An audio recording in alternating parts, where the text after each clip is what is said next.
Hey there, come closer to the fire for a moment. There is a name hidden inside old thunder, a name once spoken when rivers rose, when fields drowned, when people looked up at the black sky and wondered if anything in heaven still cared. That name is Ninurta. The old tablets remember him as a warrior, but not only a warrior. They remember him as a storm that learned mercy, a son of Enlil who carried a weapon that could speak, a forgotten Anunnaki protector who moved through floodwater not to claim victory, but to keep life from vanishing. The darker truth of his story is not that he fought monsters. It is that he kept repairing a world that the gods themselves kept breaking. If this quiet journey helps you settle into the night, please like the video and subscribe. It helps these old stories find others who need a peaceful place to rest. Now let the room grow softer around you. The fire is low. The candle is steady. No need to do anything special. Just listen as the old storm begins to speak. In the beginning of this story, the Sumerian universe is not silent. It is full of voices. The wind has a voice. The river has a voice. The temple has a voice. Thunder is not empty noise in that world, but a message rolling across the flat land between the Tigris and the Euphrates. To the people of Sumer, the world did not happen by accident and then sit there like a clay bowl on a shelf. It breathed. It answered. It trembled with intention. The gods lived close to things. Enlil moved in the air, not as a distant idea, but as the pressure before a storm, the command inside wind, the authority that made cities bow and fields depend on rain. Enki moved in water, in wisdom, in the hidden deep beneath the earth. Anu watched from the high sky, distant and almost too bright to be intimate. And between such powers, balance was never easy. Ninurta was born into that unease. The old hymns call him a son of Enlil, a child of air and storm. He was not imagined as a gentle cradle god, wrapped in quiet and placed among flowers. He came with thunder in his blood, with the burden of command already waiting for him. His name has been explained in different ways by scholars, and we should be careful, because old names are not simple doors. Still, in the sleep of myth, his name feels like earth under storm, a lordly presence moving between sky and field. He was a god of force, but force was not the whole of him. That is where his story becomes human. There are gods who destroy because they enjoy dominion. There are gods who rule because they cannot imagine listening. Ninurta is different in the source we follow. He punishes, yes. He strikes, yes. He stands against chaos with the hard calm of a storm over a dark plain. But after the strike, he returns to the field. He clears canals. He orders waters. He gives life back to the land. His myth is not shaped like a sword alone. It is shaped like a plow held after lightning. Honestly, I have always found that more moving than a simple hero tale. A warrior who wins is easy to admire for a moment. A warrior who stays to repair the damage is harder to forget, even if history somehow managed to forget him anyway. And history did forget him, slowly. Once, temples carried his name. Once, People prayed to him for rain that nourished, not rain that ruined. Once, farmers, kings, soldiers, and scribes knew his signs, but names fade in strange ways. Some gods grow larger as empires rise. Others dissolve into new titles, new local forms, new stories told under other names. Ninurta became Ningirsu in one place, Ninib in another, a storm warrior here, a farming guardian there, a shape that later powers could borrow. He did not vanish all at once. He became quiet by changing. There is a sadness in that. You know that feeling when you read a name in an old book and realize that once someone may have whispered that name with their whole heart. A mother, a priest, a tired worker standing beside a field, a soldier afraid before dawn. Now the name sits in translation, a little pale, waiting for a modern voice to warm it again. The clay tablets that mention him often came to us damaged. Lines missing. Corners broken. Words softened by dust and damp. Archaeologists found fragments in places where temples had stood. In Nippur, in Girsu, in the buried rooms of cities that had forgotten how to be cities. The tablets do not give us one clean story. They give us pieces. A storm god here, a warrior there, a weapon that speaks, a battle with Asag, a flood, a field restored, a name pressed into clay, then lost under earth. That is how ancient memory often survives. Not as a straight road, but as scattered lamps. In those lamps, Ninurta carries Shahur. Shahur is one of the strangest details. The source calls it the talking mace, the one that knows, the storm that listens. It is not just a weapon in the ordinary sense. It advises him. It warns him. It can speak with a voice like thunder. It can travel and return. Some descriptions make it feel almost alive. Not metal only, not wood only, but thought given weight. It is tempting for a modern mind to compare such a thing to a machine, an intelligent device, something from a future misplaced in the past. But for the Sumerians, this was not technology as we would mean the word. It was divinity. In a world where speech shaped reality, where names summoned presence, where thunder could be the voice of a god, a weapon that spoke was not absurd. It meant that power itself could have counsel. It meant force did not need to be blind. That may be the most important thing about Shahur. It made Ninurta listen. Power that listens is rare in myth, and rarer still in history. A weapon that tells its wielder to wait, to think, to measure the moment before action, is really a story about conscience. It is an old way of saying that strength without wisdom is only noise. The people of Sumer knew noise.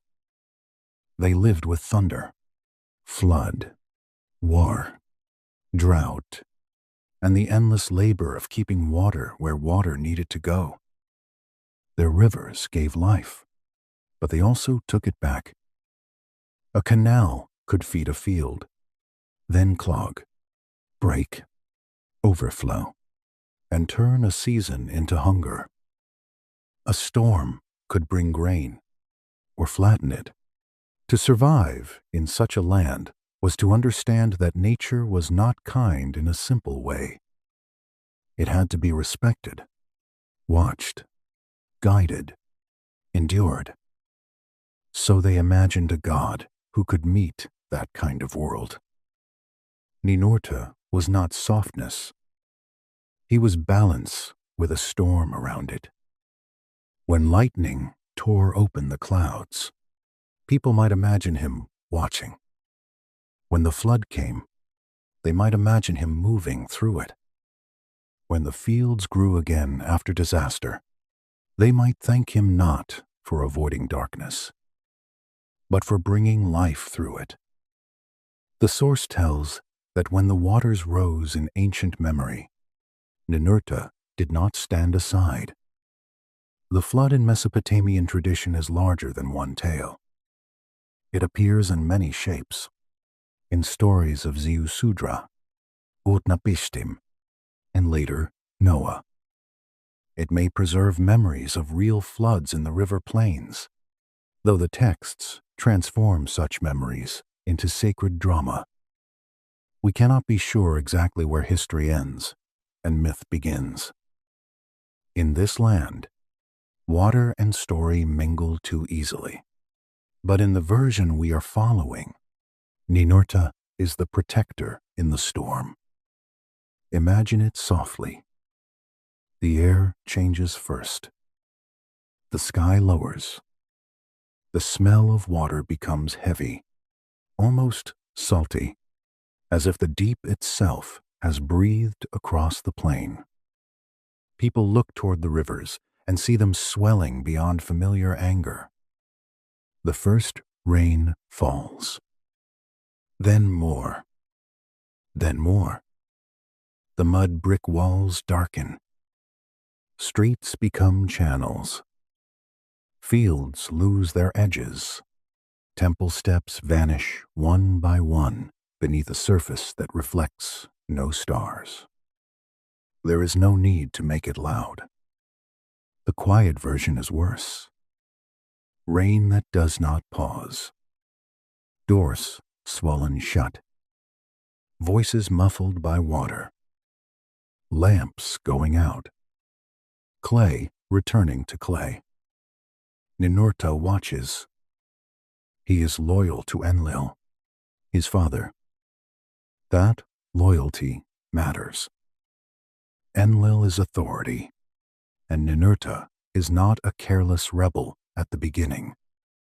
But he has also walked the fields. He knows the canals. He knows the fragile labor that lets people live.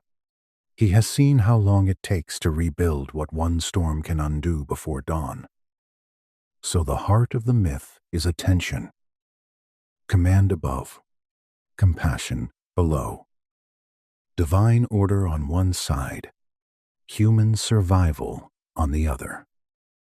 Ninurta stands between them, and that is where forgotten protectors often stand.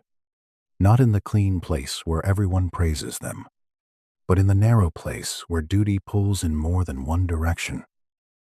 Some fragments suggest that he helped preserve what could survive. Seeds, animals, human life, the memory of tools, the rhythm of canals, the knowledge that after water, there must be planting. We should speak gently, because the texts are broken and traditions overlap. But the image remains powerful. A storm warrior walking through ruin, carrying life across the silence left by gods. This is why the title question matters. How did Ninurta save humanity from the great flood? Not by stopping all water with one glorious gesture. Not by denying the storm. Not by ruling the flood like a conqueror. He saved by guiding what could still live, by shaping chaos into passage, by becoming the voice inside the storm that says, "Continue." There is a quiet kind of heroism in that, and it does not end when the rain stops. After the flood, the world smells of salt, clay, rot, and beginning. The waters recede slowly. The ground appears again, soft and black. Seeds can enter it. Feet can stand on it. Broken banks must be repaired. Canals must be cleared. The people who remain do not step into a bright, happy morning. They step into work. Heavy work. Grateful work. The kind of work that begins with silence because no one knows what to say. Ninurta becomes important there. He is not only the thunder above disaster. He is the patient presence after disaster. The one who orders waters. The one who clears fields. The one who teaches that survival is not a single rescue, but the long labor after rescue. In that sense, his myth is less about war than care. Fierce care.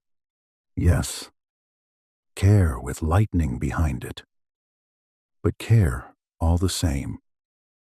The fire beside us burns low.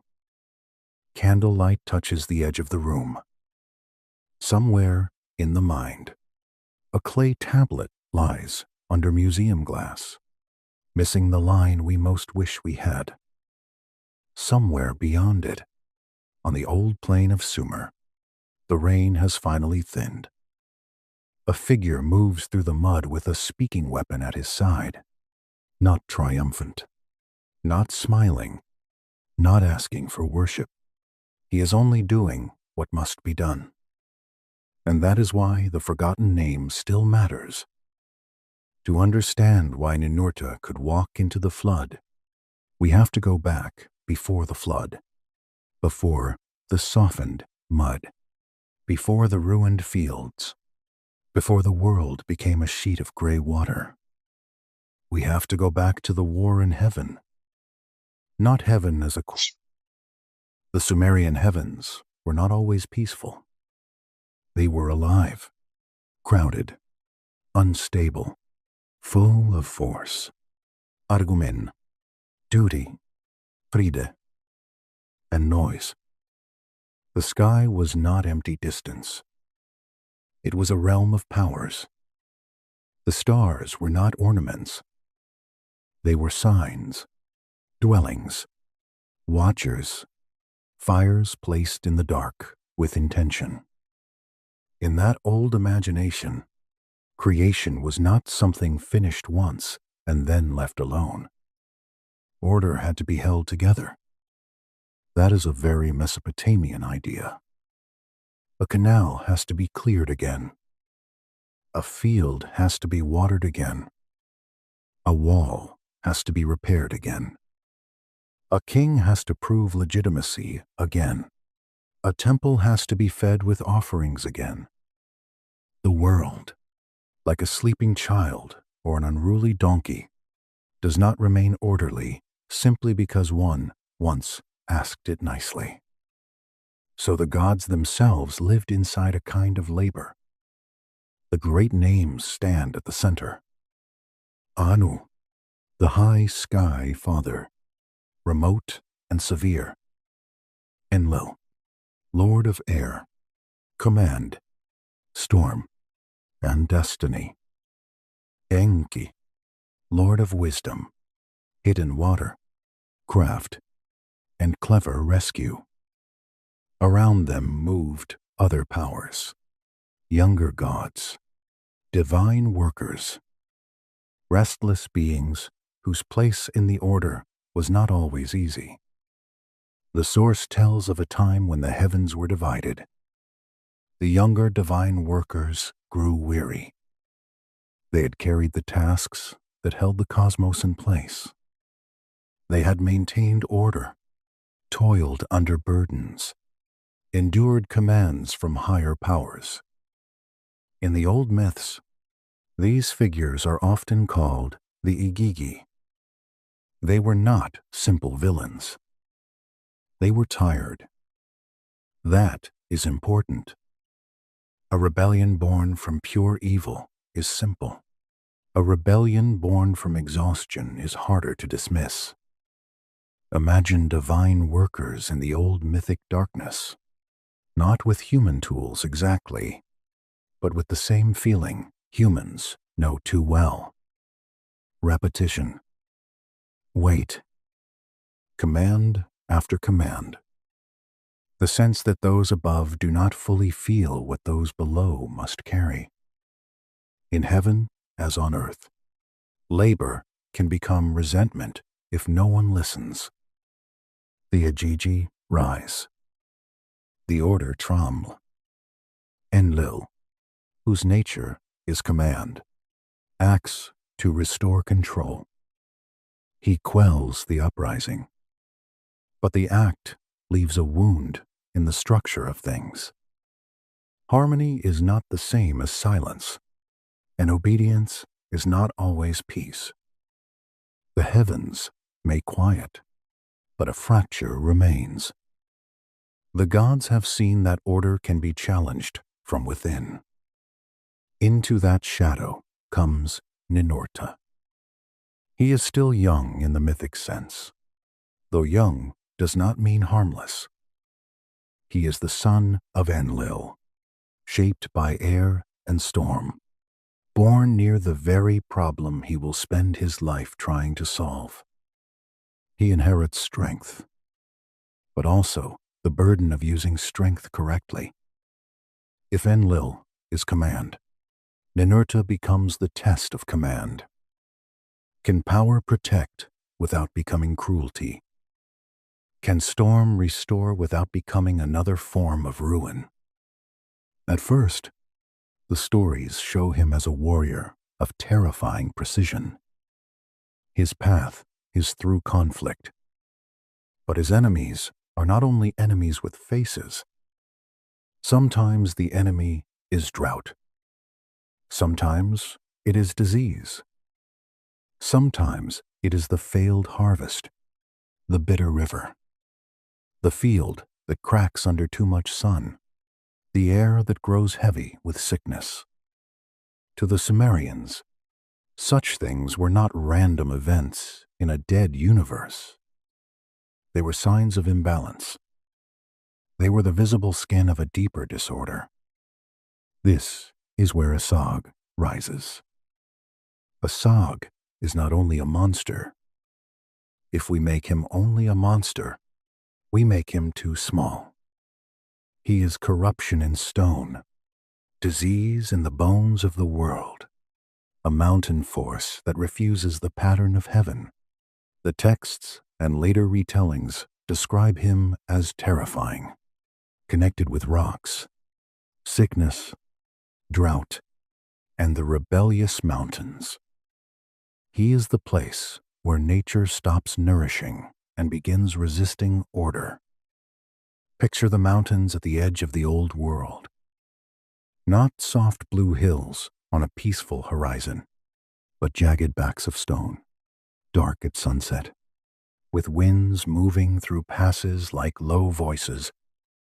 To the people of the river plains, mountains were sources of timber, stone, metals, danger, mystery, and distance. They rose beyond the manageable world of canals and fields. They belonged to powers older than cities. Now imagine those mountains rebelling.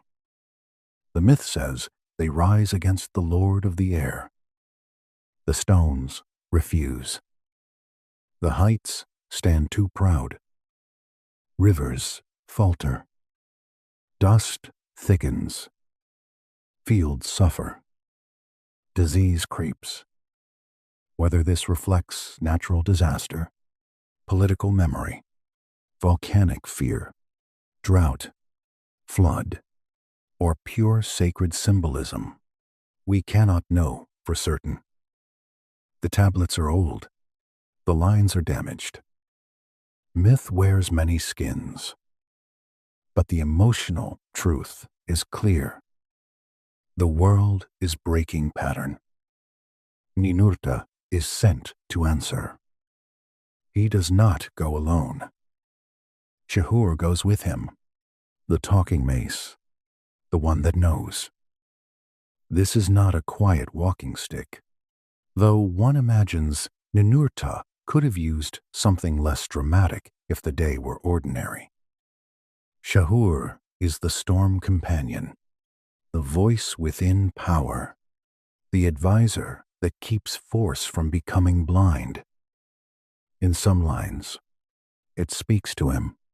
In the source, it warns, counsels, and remembers. The battle with Asag is told in images large enough to fill a sky. Storm winds gather. The air darkens. The mountains tremble. Rivers seem to forget their direction. Dust and ash rise. The stones themselves feel alive with defiance.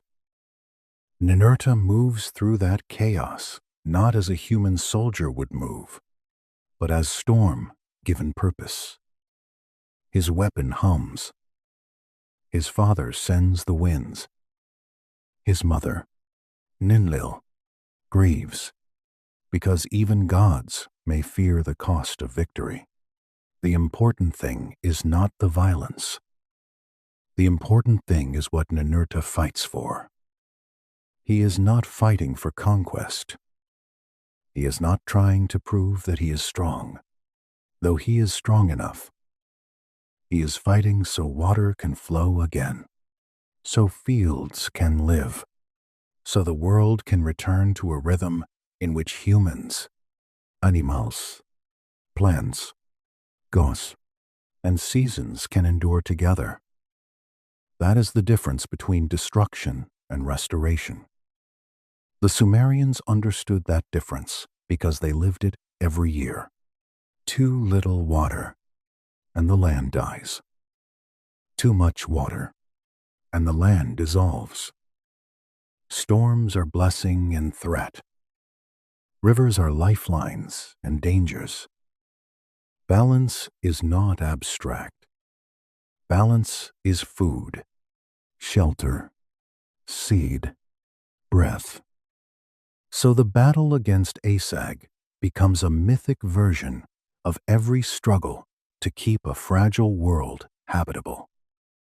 Ninurta strikes, but he also listens. Shahur guides him. He does not simply shatter everything that resists. He studies the disorder.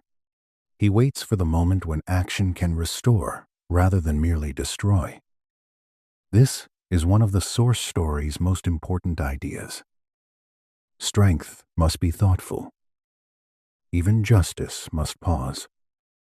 When Asag falls, the world does not become instantly joyful. There is silence. Not celebration, but the silence after danger, when the body is still trembling and the mind has not yet understood that it has survived. The storm clears slowly. The air lightens. The mountains remain broken. Rivers lie confused among stone. The fields wait.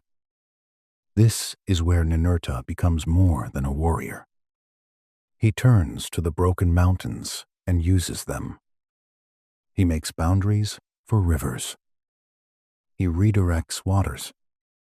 He restores canals. He gives the flood its path and the field its chance. The stones that rebelled become part of order. The very remains of chaos are folded back into creation. That is a powerful idea, and very gentle if you let it settle. The broken thing is not always thrown away.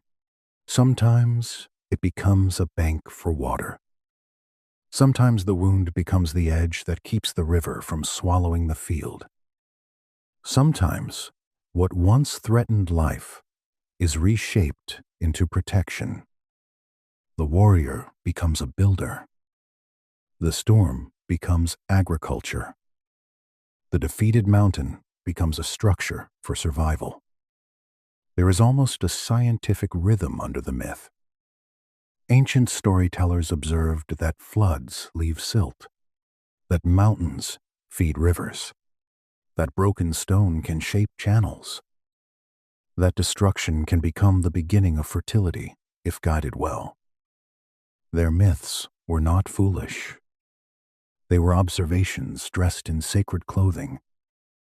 They saw the world move through cycles, breaking and mending, excess and scarcity, flood and field, storm and seed. Ninurta stands inside that cycle as the one who tends it. He is not a god of final peace. That would be too easy, and also not true to life.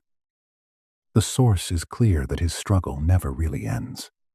Balance must be kept again and again. A canal cleared once will clog again. A field saved once will need rain again. A human heart calmed once will fear again. The work of restoration is not glamorous because it is never finished. Maybe that is why Ninurta faded. People remember the moment of victory. They remember the thunderclap. They do not always remember the slow work after the thunder. They name conquerors and forget caretakers. They carve battle scenes into stone and leave the mender in the margin. But without the mender, every victory becomes another ruin. In later ages, his pattern survives by changing form. His name shifts, but his shape remains. A divine protector stands between disorder and the living world, not because he loves war, but because peace needs guardians. If you were sitting near an old Sumerian fire, listening to a storyteller speak of him, you might hear thunder far away and feel the tale become less distant. The children would hear a monster. The farmers would hear water management.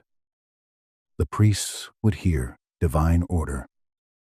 The soldiers would hear courage. The grieving would hear that broken things can still become useful. A myth can hold many listeners at once. The night around us is quiet now, but the old battle still has a soft echo. Mountains rise in darkness. Winds gather. A god lifts a weapon that can speak. Then comes the pause. That pause is everything.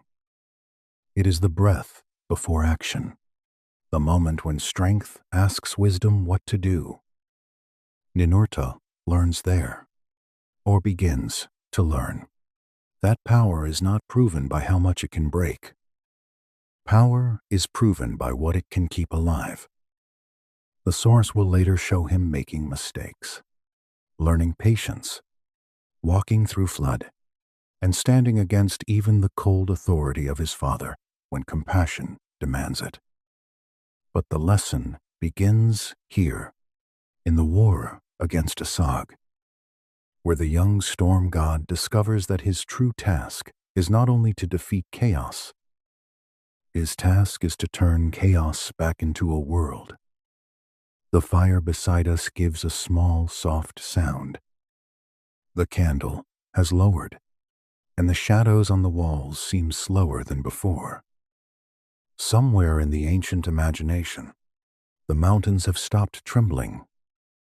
The rivers are finding their beds again. Dust settles. The first green possibility returns to the plain. And Ninurta, son of storm, does not boast. He turns toward the work that remains. After the mountains quieted, the world did not become peaceful all at once. That is one of the gentler truths of the old myths. A storm may pass in a single night, but the land remembers it for a long time. Water remains in low places. Mud holds the shape of every footstep. Reeds bend where the wind pressed them down. The air smells of wet earth and broken stone. Even when the sky clears, something in the body still listens for thunder. In that uneasy calm, the story turns toward Ninurta himself.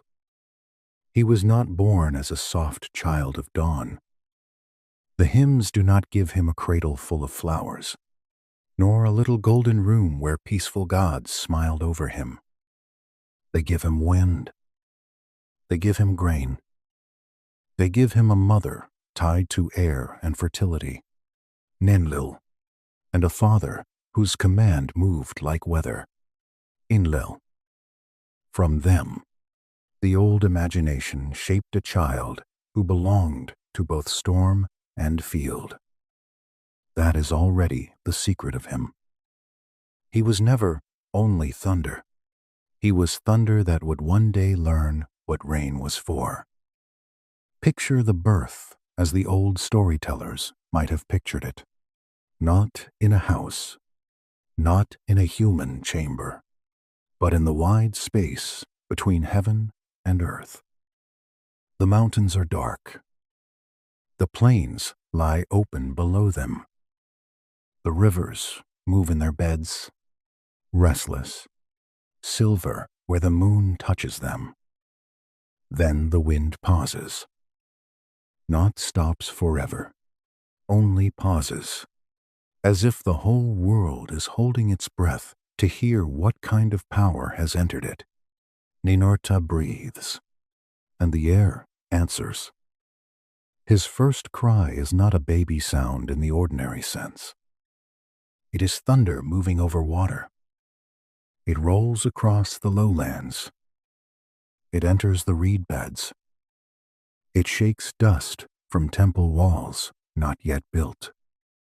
Somewhere far away, a farmer in a time that has not arrived yet will hear thunder like that and think of a god who watches fields. The myths say the mountains bowed when he was born. We do not need to make the image literal to feel it. The mountain is pride. The mountain is stone that refuses to move.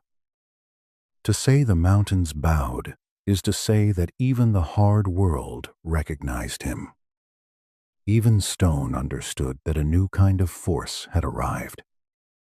His eyes are lightning, the source says, in its own dreamlike way. But again, not only danger.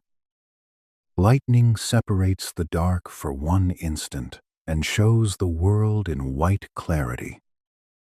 It is violent, yes, but it also reveals. Ninurta carries that same double nature. He can break, and he can show. He can frighten, and he can guide. I have always found this part of him strangely comforting. The Sumerians did not pretend that protection had to look harmless. They lived in a land where the same water that fed the grain could swallow the walls. The same storm that filled the canals could flatten the young crop. They knew that life is not protected by softness alone. Sometimes it is protected by force that has learned restraint. Ninurta had to learn that restraint. At first, he is young power. He wanders the places where the world feels unfinished. The mountains, the floodplains, the empty desert, the edges of storm. He moves through wind as if wind were a doorway. He listens to thunder as if thunder were a teacher. He watches water slide through clay and notices that the water does not argue with the land. It finds the easiest cut. It deepens what begins as a small line. It makes a path by returning to the same place again and again. From that, the source says, he learns canals. Imagine him kneeling beside a wet bank, not in a grand pose, but quietly. His hand touches mud. Water curls around his fingers. A thin channel forms where his hand presses, The little stream turns, gathers, and follows the shape given to it. There is no battle here, only guidance. The god of storm learns that not every force must be met with a strike. Some forces must be shown where to go. Then he watches wind move seed. At dawn, when the plain is still cool and the first light has not yet hardened into heat, the grasses tremble. A seed loosens. The wind lifts it, carries it, sets it down beyond the mother plant. Nothing dramatic happens. No mountain bows. No god shouts. Yet life has moved. The world has extended itself by gentleness. From that, Ninurta learns cultivation. He begins to understand that power is not only the ability to defeat what rises against you. Power is also the ability to notice small things before they vanish. A seed, a channel, a season, a field ready for rain, a people ready to begin again. This is why the old worship of Ninurta belongs both to soldiers and farmers.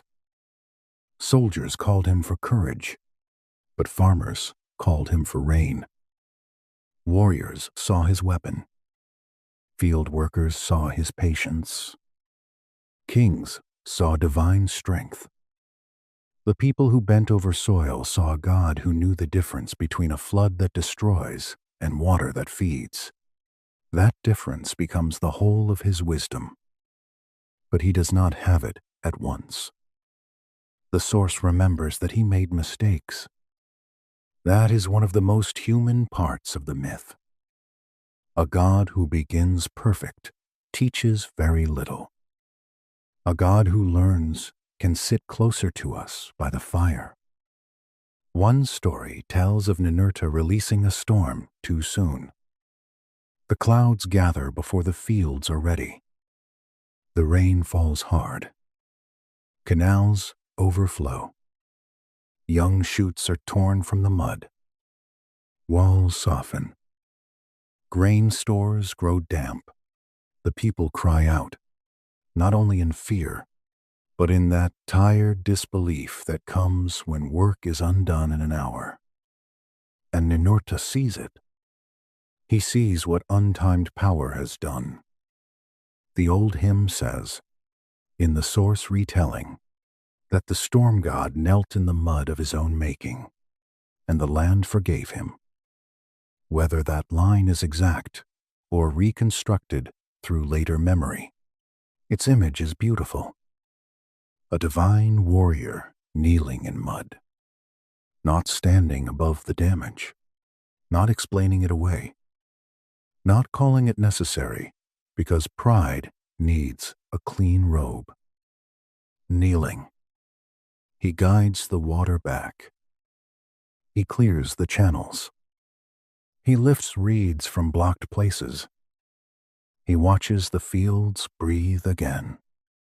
He learns the weight of consequence, and that learning enters him more deeply than praise ever could. There is a lesson there that does not need to shout. Power must answer for what it touches. If thunder breaks the field, thunder must help repair the field. That is the principle that grows inside him. In the old cities, his name begins to gather around tools. Hoes, plows, irrigation lines, seeds, rain, the small practical things that keep hunger away. It may seem strange that a storm warrior should stand beside a plow, but only if we separate war and agriculture too sharply. The Sumerians did not. To them, every field was defended against flood, drought, wheat, neglect, and time. Farming was not peaceful in the easy sense. It was a long negotiation with forces that could become enemies if ignored. Ninurta belonged there. He belonged in the first cut of a canal, in the wet shine of turned soil, in the moment when a farmer looks at the sky and hopes rain will come gently, in the hand that holds a tool and knows that care is also a kind of courage. In Lagash, his form was worshipped as Ningirsu, a local shape of the same divine force. Temples rose for him. Statues and inscriptions praised his victories. Some images placed him against serpent-like or monstrous beings. Signs of chaos, drought, disease, and rebellion. But again, the battle is never the end. The offering after harvest matters just as much as the strike before victory. Grain is brought to him, not because he needs bread like a hungry man, but because grain is the sign that balance is held for another season. The flood did not take everything. The drought did not crack the earth beyond hope. The storm came, but it watered. The seed slept, then rose. The people survived. A god of that survival becomes loved in quiet ways. Not always with the loudest temple. Not always with the longest hymn. Sometimes with a handful of grain, a small bowl of beer, a whispered thanks before the next uncertain season. There is humor in imagining the young Ninurta learning patience from farmers. A storm god watching a man check the soil with 2 fingers and discovering that the fate of a field may depend on waiting one more day. A divine warrior learning that not every problem improves when struck by thunder. The ancient storyteller would, perhaps, smile at that. So would the farmer. Because everyone knows power can be clumsy before it becomes wise. Shahur enters this learning. The talking mace is not fully at the center yet, but it is already near him. In some versions, Enki gives it to him, not only as a weapon, but as a teacher. In others, it descends from heaven or forms from divine will. The versions differ, and that is normal. Myth is a river with many channels, but the meaning stays close. Ninurta does not carry mute force. He carries force that speaks. During his youth, Shahur becomes the voice that keeps him from becoming only storm. When anger rises, it hums. When he rushes, it warns. When he doubts, it reminds him that duty is not the same as rage. It is both companion and conscience, a strange gift for a god who must learn how to protect without losing tenderness. The source calls him the strength that listens. That phrase is worth holding. Not strength that commands, not strength that conquers, strength that listens. To the river, to the field, to the weapon, to the wounded land, to the small human fires that glow after disaster. This is how Ninurta grows. He does not become wise by avoiding error. He becomes wise by remaining present after error. He does not become a protector by never breaking anything. He becomes one by refusing to leave broken things alone.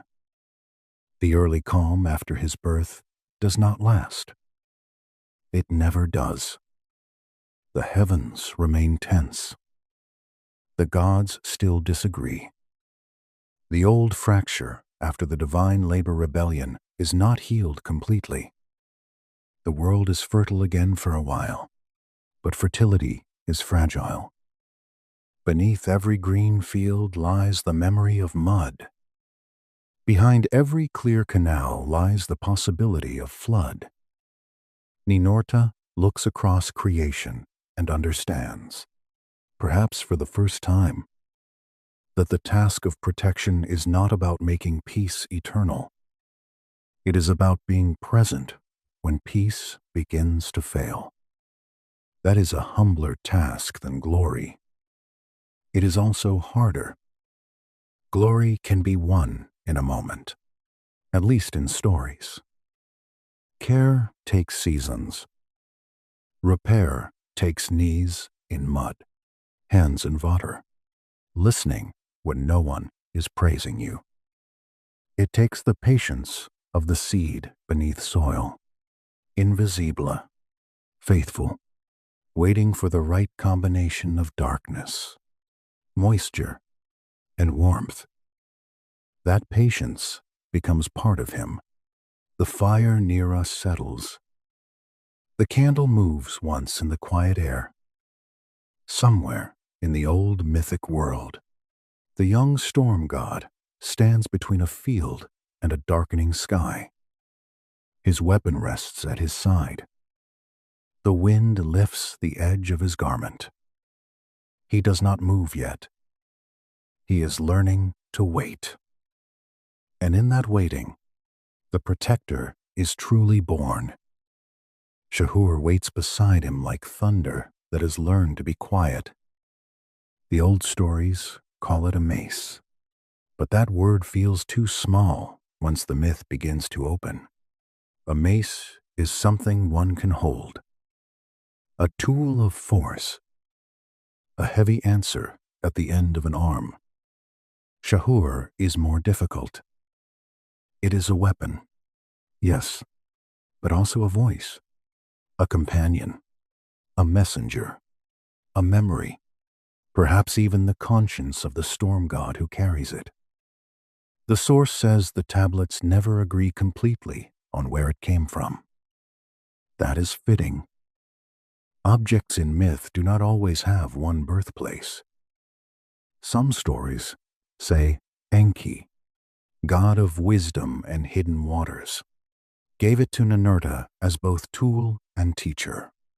Other stories let it descend from the heavens themselves, as if the sky grew tired of imbalance and shaped a remedy from its own deep sound. Some traditions make it feel crafted. Others make it feel revealed. We cannot be sure, but we can feel what the story needs it to mean. Shahur is power that can speak. Imagine its arrival softly, not as a blast that shakes the listener awake, but as a low vibration under the earth. The horizon darkens. The air becomes full, as it does before rain. Stones seem to listen. A line of light lowers through cloud. It is not fire exactly, not metal exactly, not a thing one could make in an ordinary forge with ordinary smoke and ordinary tired workers. It is an object shaped from command, storm, and thought. When it comes to rest before Ninurta, the young god does not seize it at once. He feels its weight before touching it. That matters. A weapon that speaks should not be grabbed like a hoe from a wall. It asks something of the hand. It asks whether the one who lifts it knows the difference between anger and duty. The first sound from Shahur is not a shout. It hums. Low, steady, almost patient. Like thunder heard beyond distant hills. Like a drum under the ground. Like a word spoken through stone rather than air. The sound enters the bones of the world before it enters the ear. To the Sumerian imagination, this was not strange. A storm had voice. A river had voice. A god had voice. Why should a divine weapon be mute? The old world believed that speech carried power. To name was to call. To bless was to shape. To curse was to wound. To command was to begin an action that could ripple through fields, palaces, temples, and hearts. Shahur belongs to that same world. It is not merely an object that strikes. It is speech given form. And that makes it dangerous in a special way. A silent weapon can be blamed on the hand that uses it. A speaking weapon becomes part of the choice. It advises. It warns. It may agree or resist. It turns action into conversation. It gives the wielder one more chance to listen before force enters the world. This is why Shahur is not only Ninurta power, it is his restraint. When Ninurta grows angry, Shahur reminds him of purpose. When he hesitates, it reminds him that mercy does not always mean inaction. When he rushes, it slows him. When he stands before Asag, or before any force that threatens the balance of the living world, Shahur does not simply cry, strike. It asks, why? That is a strange little word, and one of the most important words any weapon can ask. Why? Why now? Why this way? Why with thunder rather than rain? The source tells that before the battle with Asag, Shahur warned Ninurta of the danger of acting too quickly. Asag was not only an enemy standing outside the world. Asag was corruption woven into stone and sickness. To destroy recklessly could scatter the harm further. A careless victory might become another disaster. Ninurta had to understand the thing he opposed before he struck it. There is wisdom there that feels very old. Some wrongs cannot be healed by force alone. Some disorder must be studied. Some grief must be listened to before it can be lifted. Even in myth, the first answer is not always a blow. Picture the scene. Ninurta stands on a ridge of dark stone. Below him, the plains are dim. The rivers are troubled.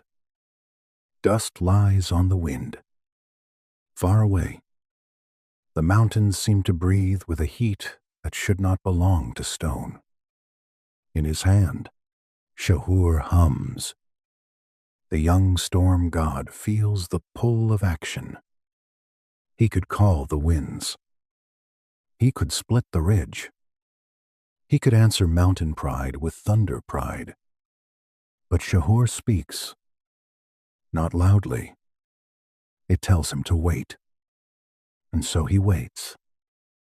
The storm gathers, but does not fall.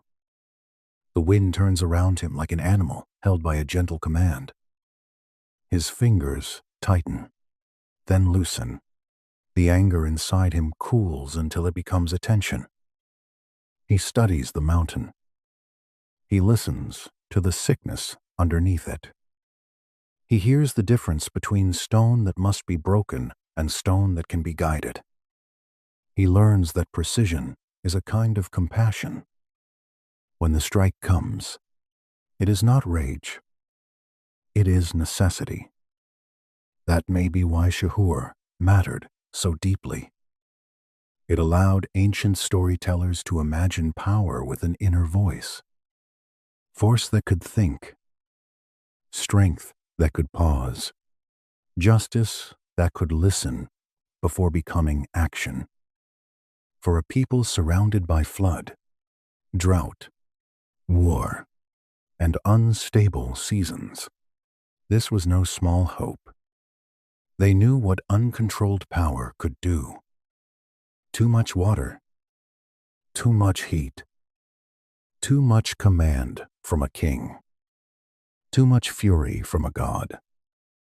The world needed force, but force without measure was simply another form of chaos. Shahur is measure. Its speech is the thin line between protection and destruction. The source calls it the storm that listens, and that phrase stays in the mind because it turns thunder into something almost tender. A storm that listens is still a storm.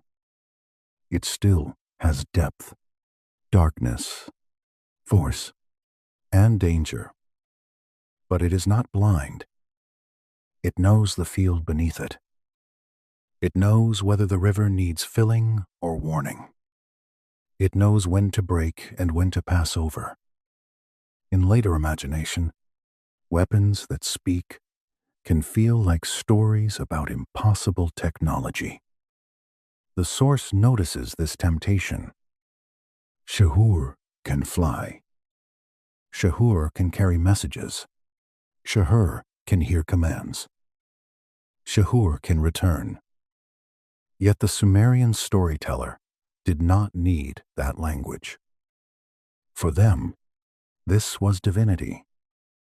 A divine object can speak because divine power is alive. A god can converse with a weapon because power is not separate from thought. The world is full of voices, and Shahur is one more voice in the great conversation between heaven and earth. That does not make it less fascinating. It makes it more ancient. Think of how many things humans still ask to speak for them. A sword speaks for authority. A crown speaks for kingship.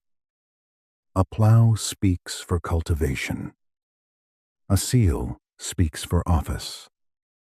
A tablet speaks for memory.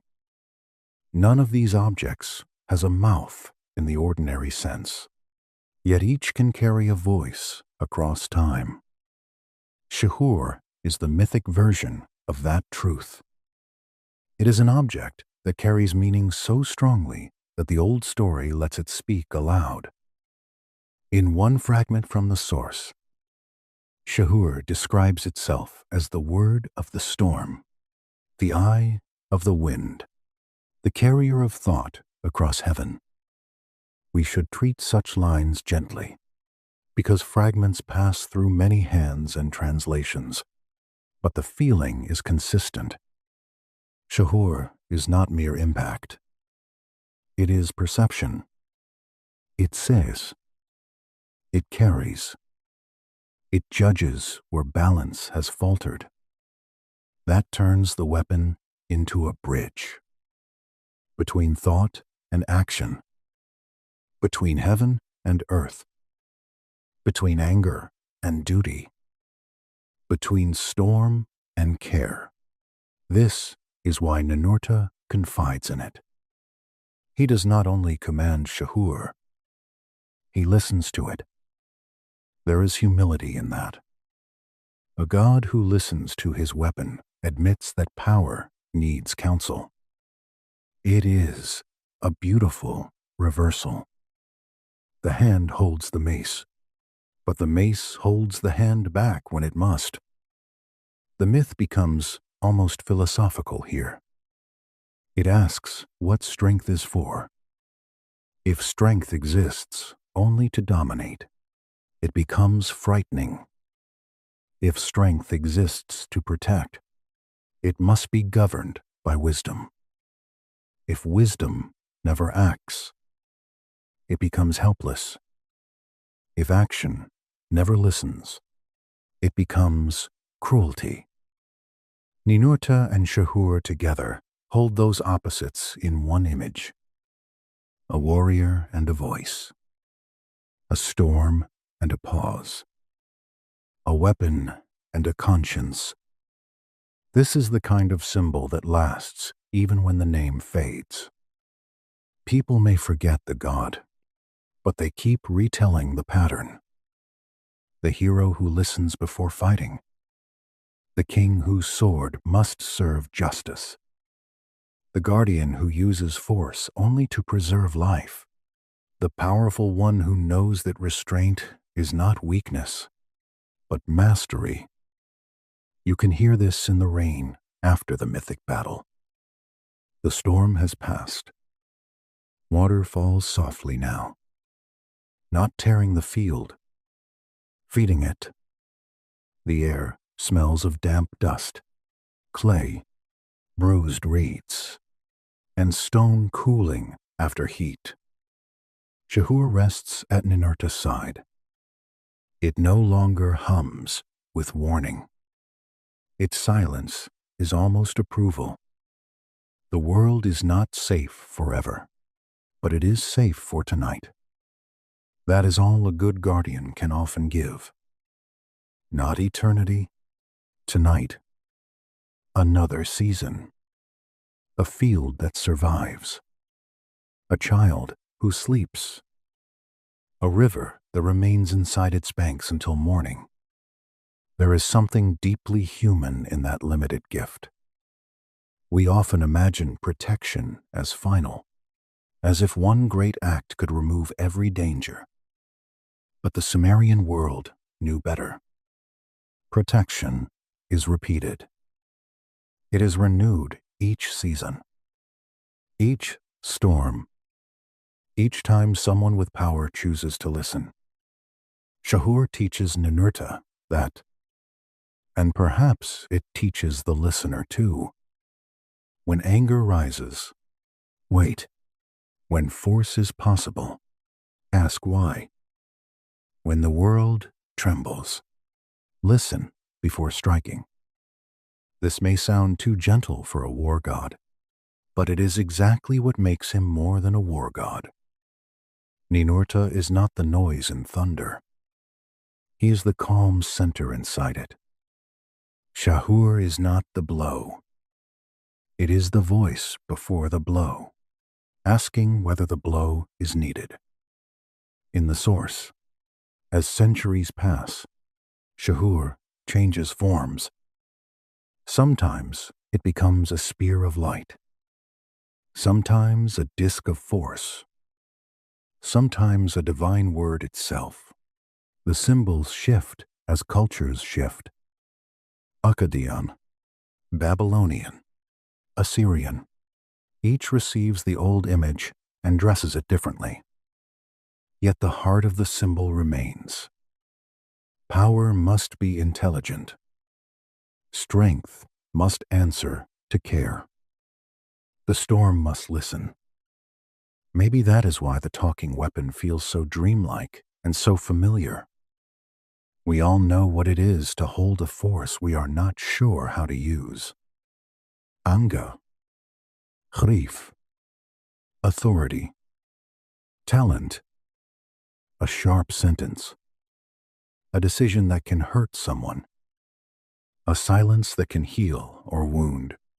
Somewhere inside us, if we are lucky, there is a small Shahur, a voice that hums before we act and says, wait, ask what this is for. The ancient story gives that inner voice a divine form. A mace in the hand of a storm god. A low thunder that knows when to rest. The fire beside us is softer now. The candlelight gathers along the rim of the room. In the mind, Ninurta stands on the rain-dark plain, half shadow, half gold from a hidden sky. His weapon rests beside him, not raised. The storm waits too. And in that pause, the world breathes. That was Shahur's gift. Not destruction, patience. A wisdom deep enough to tell the storm when to become rain. The rains did not begin as thunder. That is one of the quietest and most frightening parts of the story. Before the sky breaks, before the rivers forget their banks, before the low houses soften and the fields disappear, there is only a change in the air. a heaviness, a taste of salt, a dimming of light so slight that people look up once, then look away, because life is full of small warnings that do not yet know how to become disaster. The people of Sumer knew floods. They had to know them. The Tigris and the Euphrates were not gentle decorations on the edge of life. They were life itself, and life always arrives with conditions. The rivers watered the fields. They filled canals. They carried silt that made the soil dark and fertile. They gave fish, reeds, clay, travel, and the long possibility of cities. But they also rose. They broke banks. They entered streets. They turned walls back into mud. So at first, perhaps, no one understood. A few drops fell. A farmer covered a basket. A child laughed and stretched out a hand. A woman pulled a cloth tighter around her shoulders. Somewhere, an old man looked toward the river and felt a worry that he did not speak aloud. The clouds were low, but clouds had been low before.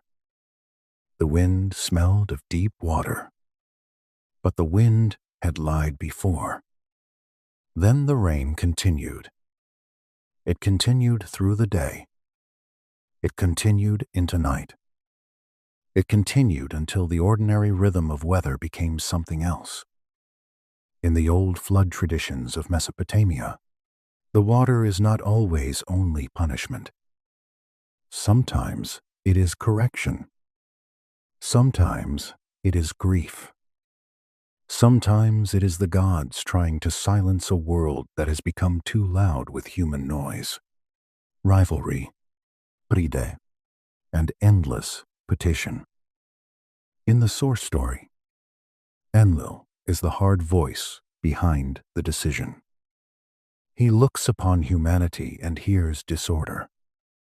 He sees cities growing, people multiplying, the old balance strained, and to him, the flood becomes not cruelty, but law. That is a dark idea, and we should not soften it too much. There are powers that call destruction order because they cannot bear disorder.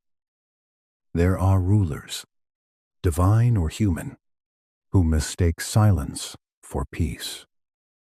Enlil stands close to that danger here. He is authority hardened by fear of chaos.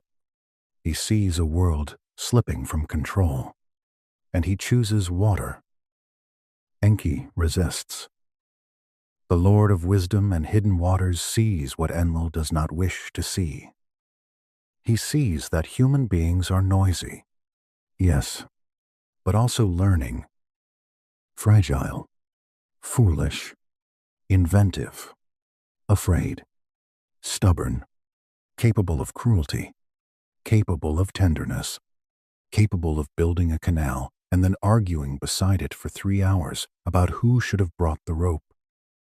In other words, you men, to erase them completely would be to erase a possibility still unfolding.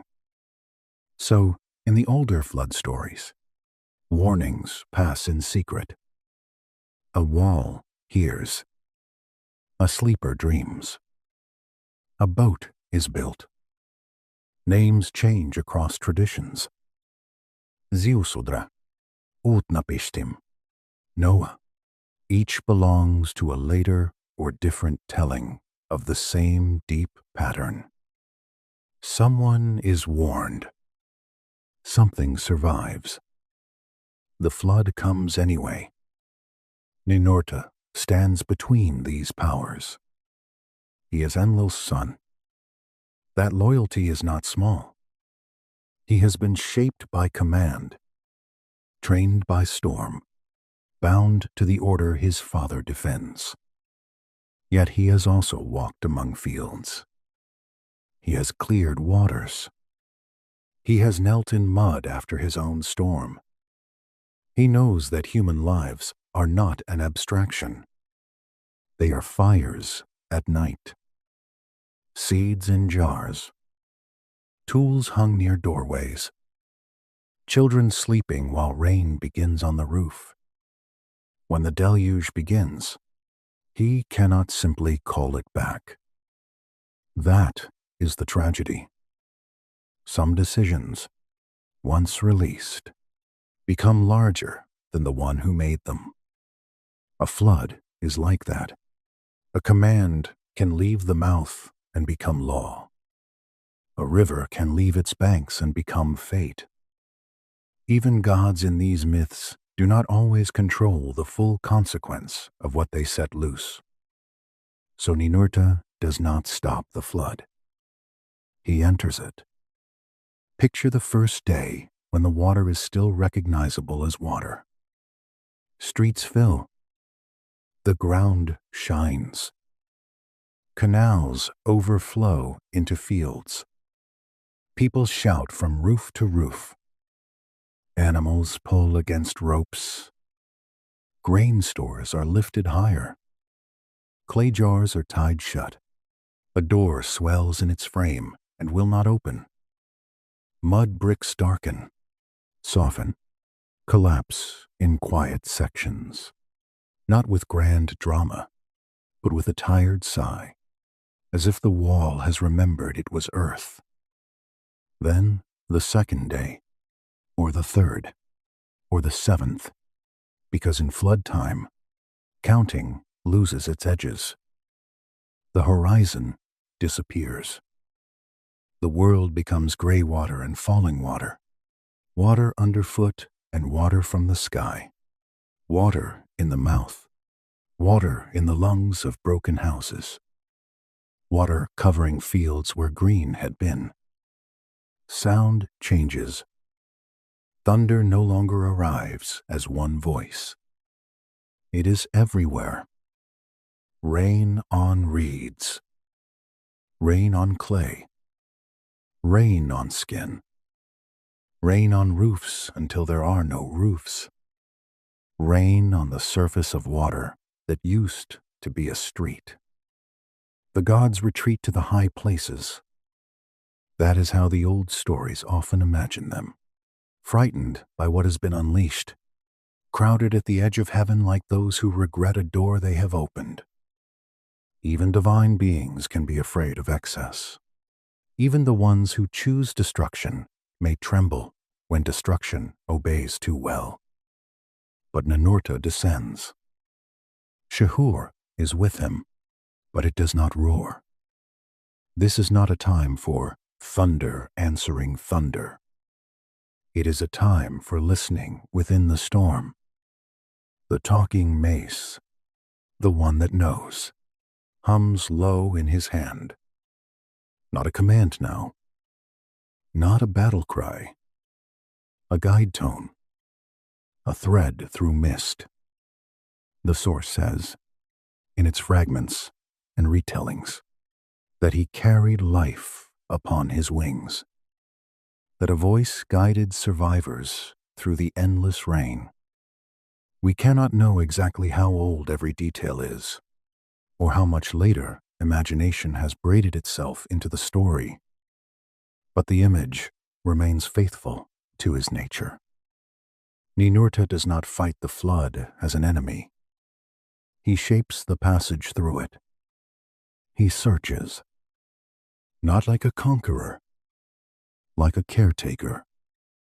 Seeds first, perhaps. Seeds are small enough to be overlooked by kings, but without them no kingdom returns. A jar of barley, a handful of dates, a packet of grain wrapped in cloth and clay. To save a seed is to argue with the end of the world in a very small voice. He is the voice in the rain that says, "This way." He is the wing shadow over dark water. He is the force that does not stop grief, but keeps grief from being the final word. That is a very different kind of saving. Many heroes save by defeating.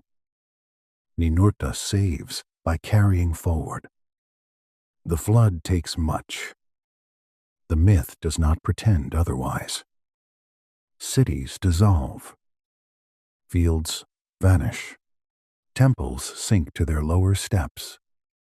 Names wash away before they can be written. The old world becomes something no one will fully recover. Even mercy cannot restore every lost voice. But mercy can preserve a beginning. As the rain falls, he gathers fragments of the future. Seeds, tools, memory of canals, memory of seasons. The songs that tell people when to plant. The knowledge of how to read water by smell and color. The patient craft of mud brick. The courage to make a fire after everything has gone wet. These are not dramatic treasures. No golden crown. No shining sword. Just the things a world actually needs if it is going to begin again. Ninurta understands that duality because he is made of it. Storm and seed. Weapon and plow. Thunder and repair. At last, the rain stops. Not all at once. Perhaps. First the drops become lighter. Then spaces open between them. Then the sky holds its breath. The silence after such a flood is not peace. It is exhaustion. The world has become too tired even to mourn loudly. Water remains everywhere. It lies over the plain in gray sheets. It fills old channels and new ones. It covers the foundations of houses. It holds bits of reed, wood, cloth, and broken clay. The air smells of salt, wet soil, and the raw green scent of things torn open. No birds sing at first. Or if they do, the sound is so small it feels almost forbidden. Ninurta returns to the council of the gods. In the source, he carries fragments of what can be rebuilt. Seeds in a clay jar. The memory of tools. Songs of wind and water. Perhaps not literal objects only, but symbols of continuity. He places them before the gods, not as trophies, but as reminders. The earth does not forget its pattern. That is the message. Even after flood, the world knows how to grow again. Even after silence, a voice can return. Even after mud covers the city, someone may press a new brick into shape. Life is not strong because it cannot be broken. It is strong because something in it keeps reaching after breaking. Enlil looks down and sees emptiness, or nearly emptiness. Perhaps he feels regret. Many flood stories preserve a moment of divine unease after destruction. The gods who wanted quiet become afraid of the quiet. They discover that a silent world is not the same as an ordered world. It is only empty. Ninurta knows the difference. Order is not the absence of noise. It is the presence of relationship. River to bank. Rain to field. Seed to soil. Human to God. Storm to season. Power to compassion. When the waters recede, they leave black soil. Rich soil. Living soil. The kind that clings to the foot and stains the hand. The kind that looks humble until the first green begins.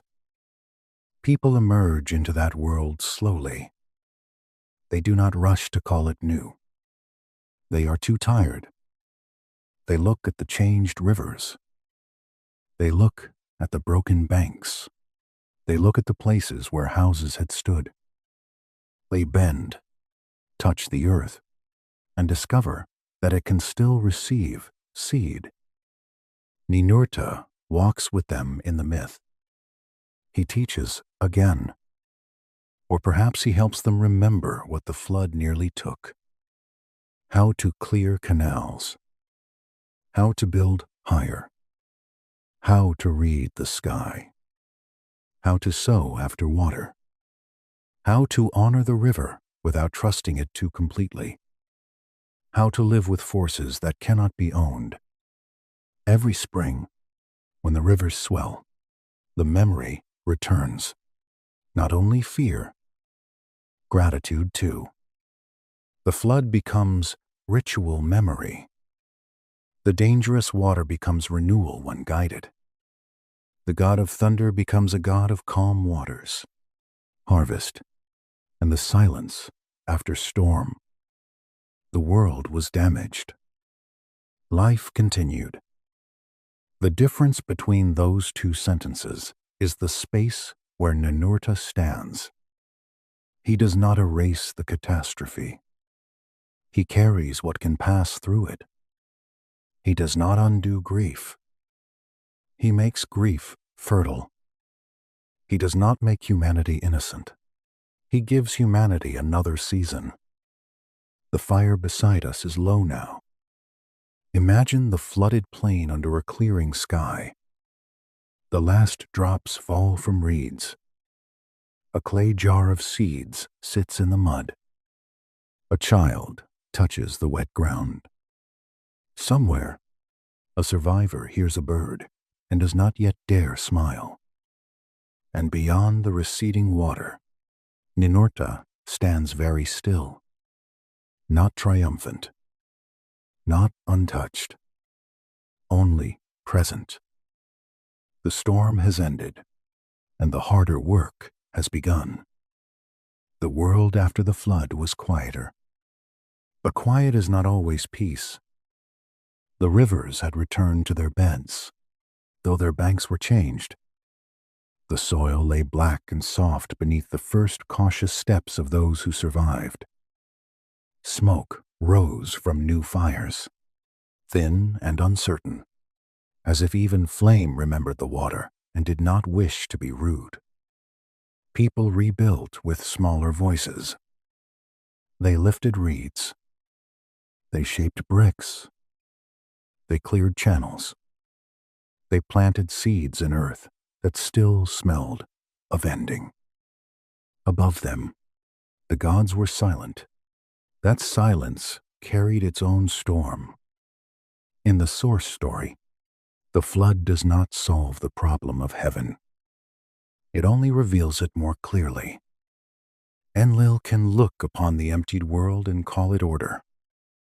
Enki can look upon the same world and see a wound. Ninurta stands between them, changed by what he has witnessed. Before the flood, he had known duty. After the flood, he knows cost. The council of the gods gathers again. Imagine it not as a room of marble and gold, but as a high place of wind, cloud, and memory. The Eker, the great mountain house of Enlil, rises in the divine imagination. Its walls are made of air. Its foundations are thunder. Its roof is lightning held still. The gods come into that vast hush with the unease of beings who have too much power and not enough agreement. Enlil speaks first. His voice is not loud at first. It does not need to be. True authority often begins quietly because it assumes the room is already listening. He says the flood was necessary. He says the world had grown disordered. He says silence proves that control has returned. To him, the absence of rebellion sounds like balance. Enki answers. He speaks of the survivors. He speaks of resilience. He speaks of the strange beauty of beings who learn after suffering. He reminds the council that destroying what grows is not the same as governing it. A field cut to bare mud may be quiet, but quiet soil still needs seed. A city drowned may no longer complain, but it also no longer sings. The argument turns slowly, like storm clouds gathering around a mountain. Then Ninurta speaks. The source says the hall fell silent, and that feels right. He is not speaking as a rebel. Not yet. He speaks as one who has walked the ruined plain. He reminds them that the flood did not destroy chaos. It only drove some of it deeper. Asag had not been forgotten by the earth. Corruption can sleep in stone. Fear can sleep in people. Grief can sleep beneath obedience. If the gods call silence victory, they may fail to hear what is growing under it. He says order cannot exist without compassion. That sentence changes everything. Enlil hears it as defiance.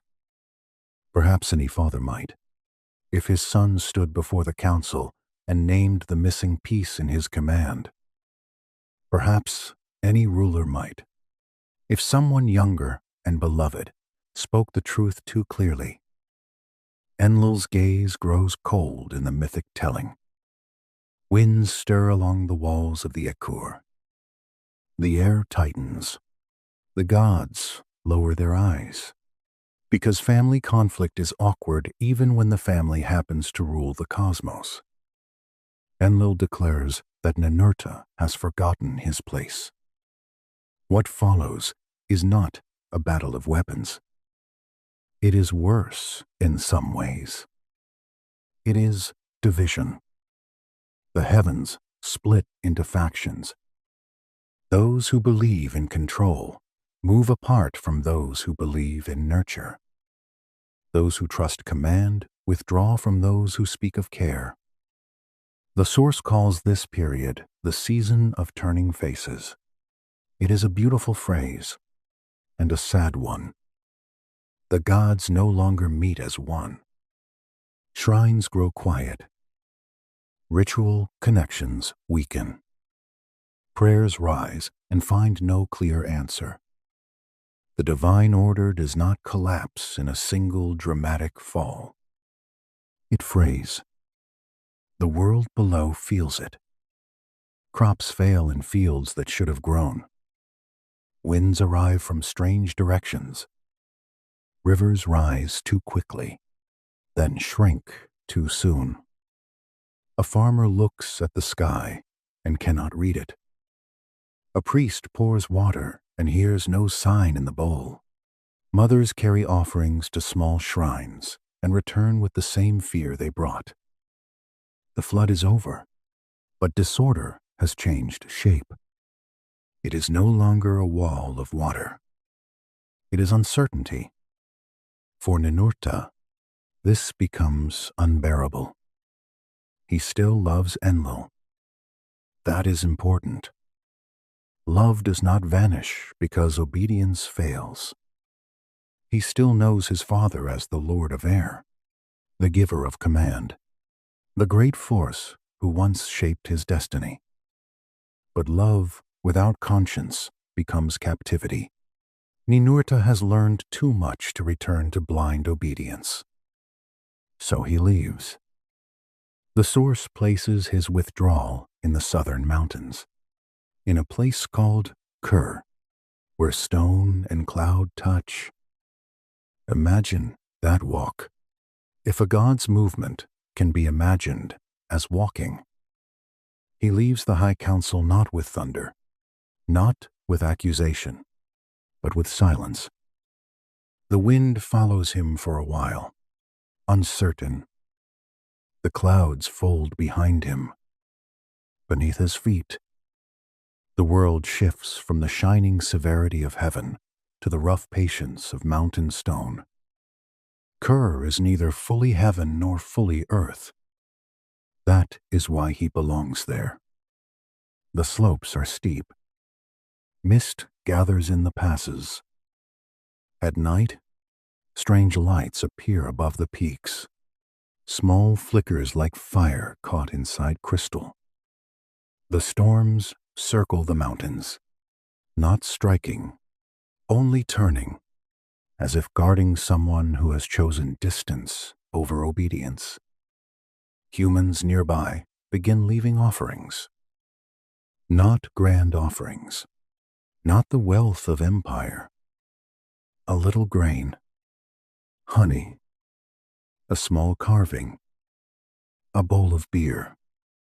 Things made by people who know survival is built from humble gifts. They whisper Ninurta's name with gratitude, not because he now commands thunder, but because the calm after each tempest feels like his hand over the valley. Enlil sees withdrawal as danger. To him, the order of heaven cannot become a matter of personal feeling. If one god steps away from command, others may follow. If compassion becomes stronger than decree, the structure of authority may soften. And in a world still trembling after flood, softness can look like threat. So he sends envoys. Messengers of air and lightning come to Kur. Their words are sharp, though they carry no weapons. The world cannot have two thrones. They say, return or be forgotten. Ninurta does not answer. That silence is not empty. It is a choice. He turns his gaze downward instead, toward human fires scattered along the plain. The people are rebuilding. Slowly, awkwardly, with the stubbornness that gods often underestimate. A woman presses a brick mold into wet clay. A man clears silt from a canal. A child carries seed in both hands as though carrying a lamp. They do not debate balance in a divine hall. They live it, hour by hour. Ninurta understands then that the struggle between chaos and order is not only cosmic, it is personal. It lives in every repaired wall, every shared loaf, every canal cleared before the next rain. Every time someone chooses patience when despair would be easier. The gods argue about creation, but humans carry its weight in baskets. When Enlil's envoys return without him, the old god strips him of his title as commander of storms. The moment is quiet. That makes it more painful. The winds no longer answer as they did. Thunder goes still around his name. The clouds no longer gather at one lift of his hand. For a time, the sky above Kur is eerily calm, as if the world is waiting to see what a storm god becomes when storm is taken from him. He becomes something deeper. The people continue to pray. At first, perhaps they are confused. A god without thunder seems changed beyond recognition. But farmers know that not all power is loud. They know the hidden strength of seed beneath soil. They know the patient labor of roots. They know that the most important water often moves silently under the ground before it rises. So they begin to call on him differently.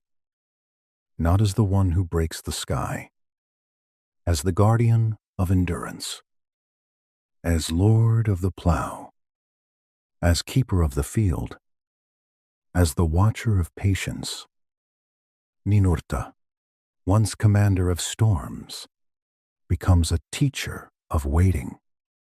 This is not a fall in the myth. It is a transformation.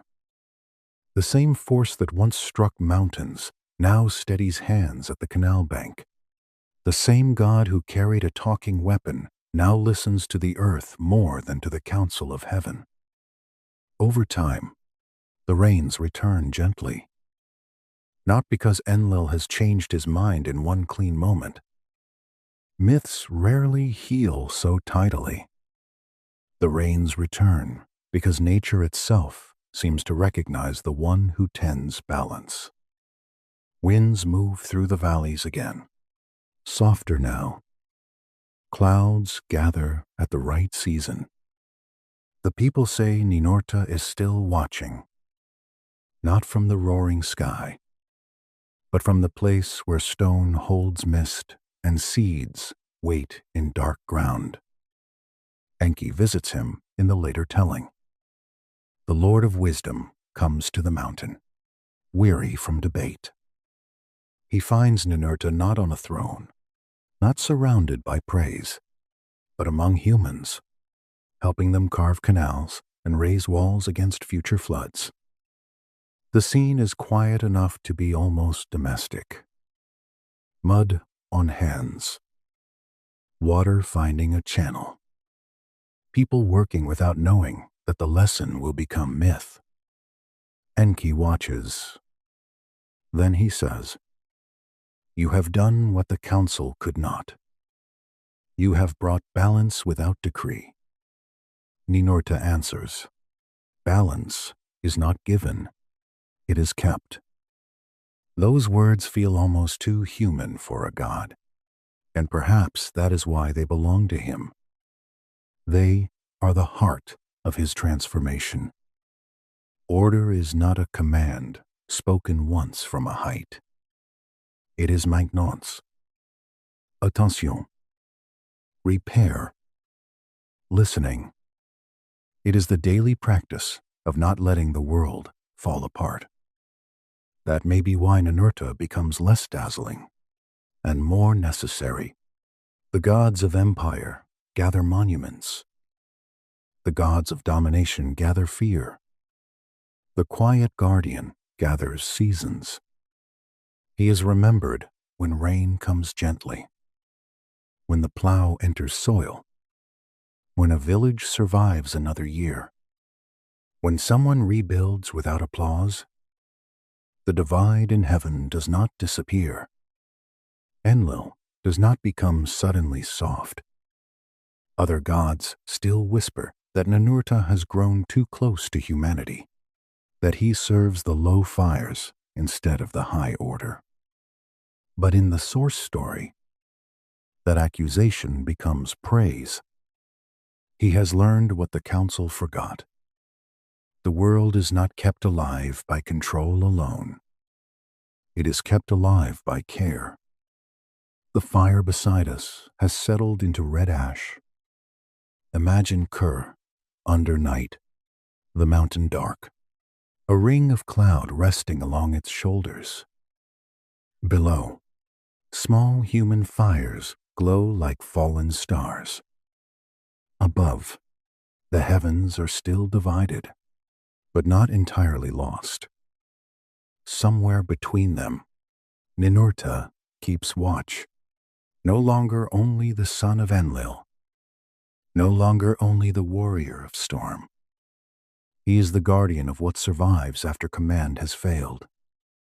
And in the hush of that mountain, the next tremor is already waiting beneath stone.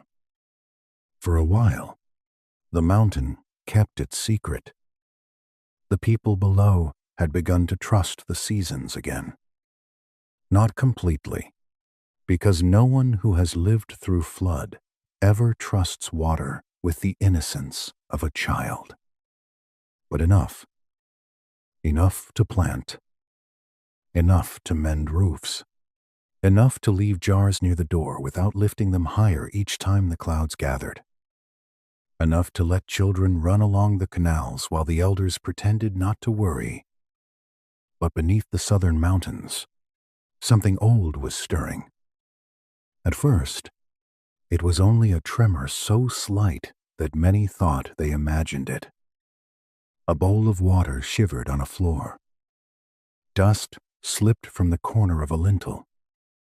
A sleeping dog lifted its head, listened, then laid it down again.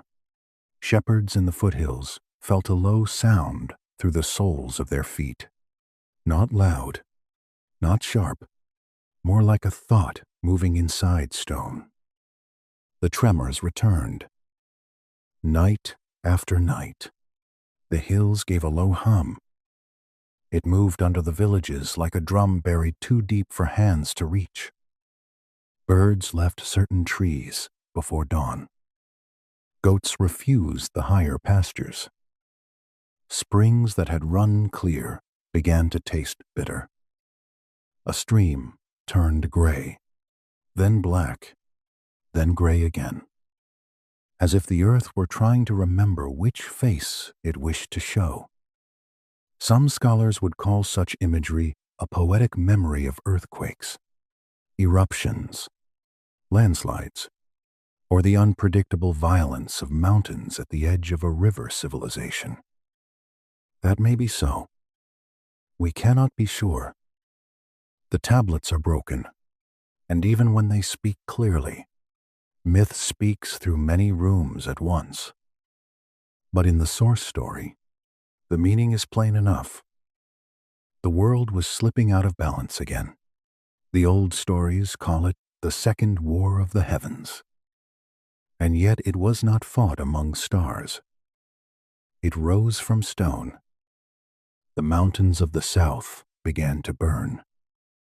Smoke lifted in dark columns, thick with the smell of sulfur, salt, and heated rock. The sky over the peaks turned a bruised color at evening. Ash drifted down into fields that had only recently learned to trust rain. It settled on leaves. It dulled the shine of canals. It entered hair, cloth, baskets, sleeping mats, and the corners of the mouth. It made the world taste like an ending that had not yet chosen its full shape. Asag, the old corruption, not fully destroyed, only buried. Ninurta saw the smoke from Ker. He had been quiet for many seasons. He had tended fields. He had watched humans build again. He had let the storms return gently, not as servants under command, but as old companions who had learned the path home. He had become a guardian of endurance, a teacher of waiting. But when the earth began to shake, even patience had to move. For the first time since the flood, he called Shahur. The talking weapon had rested long in silence, not dead, not asleep exactly, but waiting with the stillness of a thing that understands time. When Ninurta reached for it, the air around it trembled. The sound was low, softer than thunder, deeper than a drum. It was the sound of memory, recognizing duty. Shahur stirred like an old companion woken before dawn. Ninurta did not raise it in fury. That matters. He did not come down from Ker with the hunger of a conqueror. He came with the slow face of someone who has learned what power costs. The people who saw him descend said the sky followed him, not in rage, but in solemn weather. Clouds gathered around the mountain road. The wind moved at his back, carrying rain scent and stone dust. His steps did not shake the valley. The valley was already shaking enough. He came to listen. At the edge of the burning range, he stopped. Before him, the mountains smoked. Black rivers slid through channels choked with ash. The ground opened in thin cracks that breathed heat. Far above, stones fell from hidden slopes with soft, delayed thunder. Everything in the landscape seemed to speak, but not in harmony. Fire muttered. Water hissed. Wind carried grit. The earth groaned under its own memory. Then Shahur spoke. The stones remember, it said. But memory can be cruel. Ninurta looked at the burning mountains and understood that this was not merely another enemy. The mountains were not only rebelling against heaven, they were carrying what had never been healed. Asag had fed on the old fracture among gods, on Enlil's anger, on the fear of survivors, on the grief of those drowned stories no one had been able to tell. It had entered the places where silence had been mistaken for cheese. That is the danger of unhealed things. They do not vanish because no one names them. They move underground. The old corruption had become many shapes. A swarm of forces. Heat under stone. Bitterness in water. Ash over seed. A sickness in the world's bones. If Ninurta struck blindly, he might scatter it through the valleys. If he shattered the mountains as before, the rivers might carry the poison farther. If he did nothing, fields would die and human courage, newly grown after the flood, would shrink back into despair. So he waited. This pause was different from the pause of youth. Once, Shahur had taught him to wait because anger was too loud. Now he waited because compassion needed to hear every sound before choosing its path. He placed one hand on the stone. The heat rose into his palm. He listened to the mountain. He listened to the fire under it. He listened to the water trying to escape. He listened to the ash falling like gray sleep over the lower fields. He listened to the people praying behind him, not loudly, because fear makes some prayers small and close to the mouth. Then he understood. The mountains did not need only defeat. They needed release. Ninurta lifted Shahur, and the weapon hummed not like a battle cry, but like a tuning note. The sound moved through stone. The first ridge answered with a low vibration.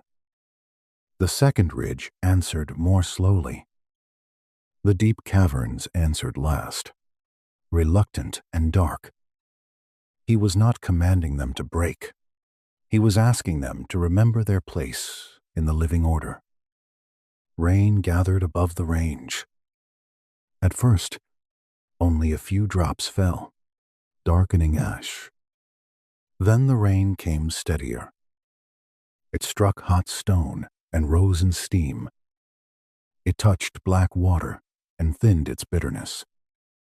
It entered cracked earth, not as flood, but as measured mercy. The fire hissed, but did not vanish at once. Old damage does not vanish simply because mercy arrives.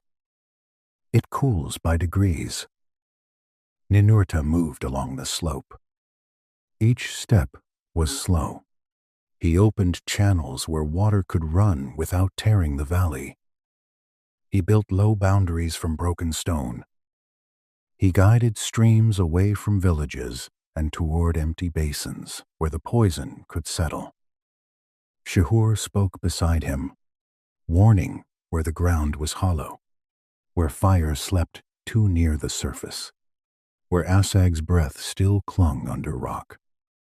But the ash began to settle. The rivers stopped boiling. The smoke thinned into separate columns instead of one dark wall. A field at the edge of the valley showed green beneath gray dust, and someone cried out, not in terror, but in surprise. Still, Asag had not fully released its hold.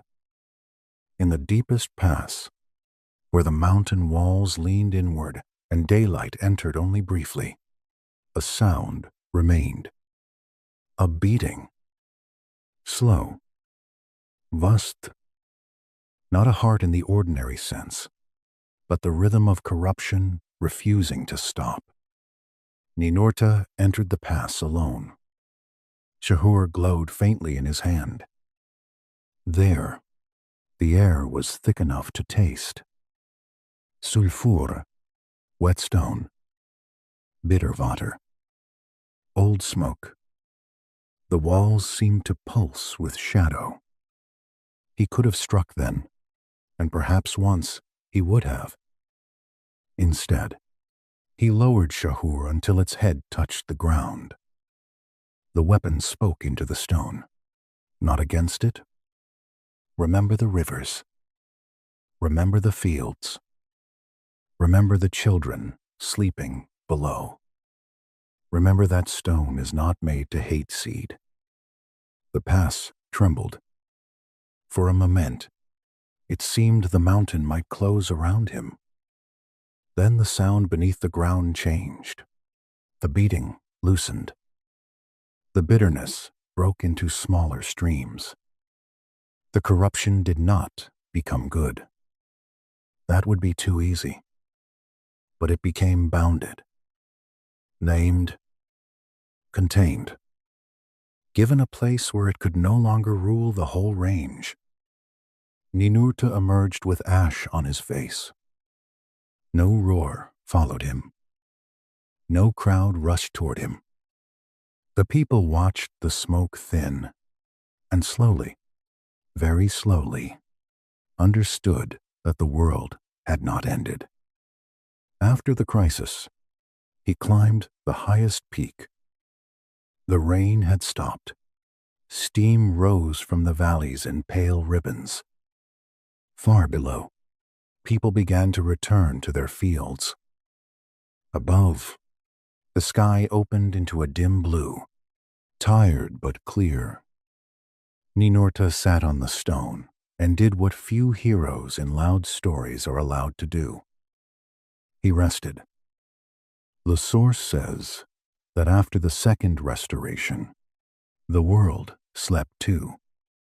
It is a beautiful thought. The mountains slept. The rivers slept. The frightened villages slept. Even Shahur fell silent. Its voice no longer needed. Rest, in this myth, is not weakness. It is proof that danger has been given a boundary. There remained one more fracture. Enlil. Father and son meet. Not in a battlefield. Not beneath a sky broken by lightning. But in a high, still place where wind passes over stone without choosing sides.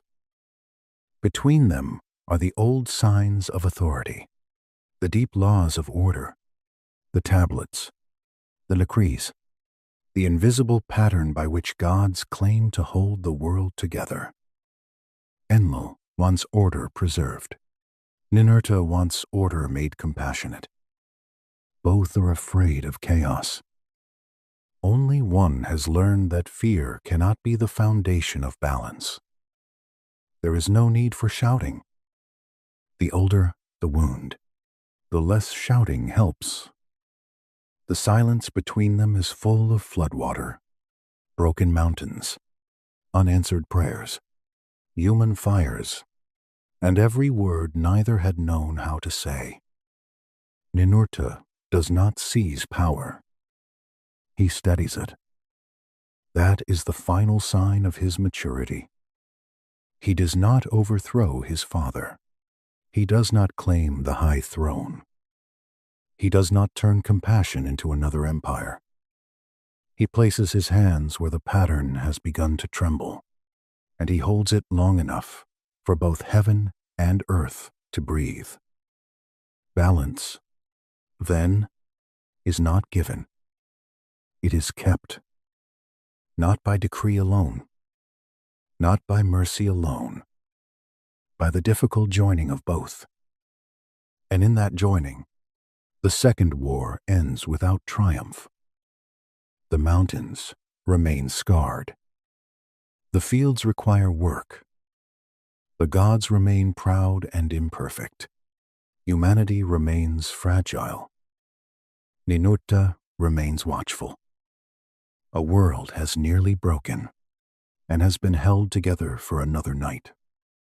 After the mountains slept, the people came back in small groups. No one trusted the valley all at once. A place that has burned does not become home again because the smoke lifts. First came the shepherds, walking slowly, stopping often, listening for the old hum beneath the ground. Then came the farmers, carrying seed wrapped in cloth and clay jars sealed with trembling care.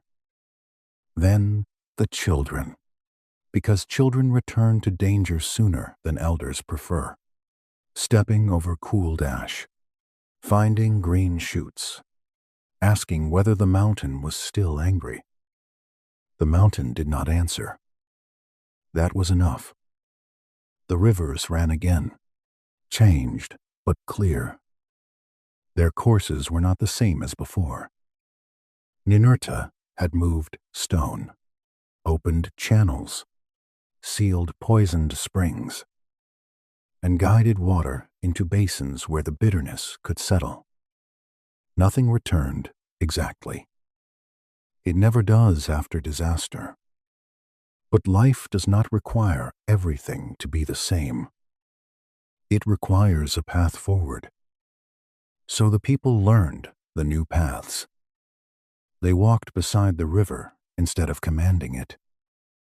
They watched where silt gathered. They noticed which banks held and which softened after rain. They rebuilt canals with more patience than pride. They raised low walls where flood had once entered. They planted first in small strips, not in broad confidence, because recovery has manners. It does not arrive well when rushed. Ninurta taught them, or so the story says. He taught not as a king seated above them, but as one who had learned from mud. He showed where water wanted to turn. He showed how a field could drink without drowning. He showed how ash, when not too bitter, could become part of soil. He showed that a broken slope could be terraced. That stone fallen in anger could become a wall for protection. That the same world that wounds can sometimes provide the material of healing.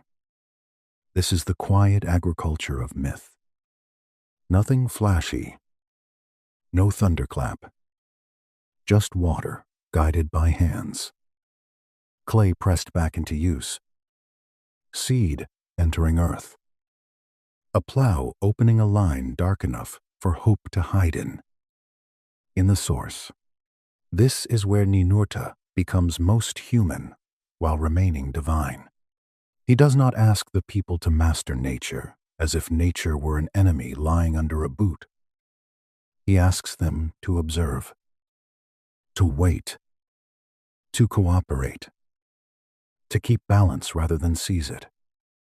A field is not conquered into fertility. It is courted. It is watched. It is fed. It is protected from excess. It is given the conditions in which it may answer. Honestly, that may be one of the oldest useful lessons in all mythology. The world is not kept alive by domination. It is kept alive by attention. The cities rise again. Not quickly, and not without grief. Uruk, Lagash, Eridu, names like fired clay in the mouth, become places of walls, canals, temples, workshops, granarias, and streets where sandals scrape dust in the evening. Each city is a promise that the flood did not speak the last word. Each canal is a line drawn through uncertainty. Each temple is a question lifted in brick. Small shrines to Ninurta and his local forms appear among these worlds. Some call him Ningersu. Some later call him Nineb. Names shift, as names do when centuries carry them over rough ground. But the pattern remains. The god of the storm is also lord of the plow. The warrior is the field guardian. The one who fought Asag also steadies harvest. In Lagash, he is honored with images of victory. Yes, but also with offerings after harvest. Grain, beer, oil, and humble gifts of survival. A statue may show him with weapon raised against a serpent-like force. Yet behind the battle stands the same old truth. The victory matters because fields can grow afterward. This is why his fading is so strange. For a long time, he mattered deeply. Then larger powers gathered the old stories into themselves. Babylon rose and lifted Marduk as the great storm victor over chaos. Assyria remembered Ninurta more fiercely as a warrior, carving divine and royal power into stone reliefs with bows, wings, and lion-headed eagles. Names merged. Functions shifted. Gods borrowed one another, like families borrowing tools and then forgetting who first owned the basket. Ninurta did not vanish. He thinned. His essence entered other figures. His thunder moved into other mouths. His victory over chaos became part of wider stories. The caretaker became a shadow behind conquerors, because empires prefer gods who look like empire. Quiet maintenance does not make as much noise as triumph. It does not decorate palace walls with the same appetite. But beneath those louder forms, he remained. In plow, symbols.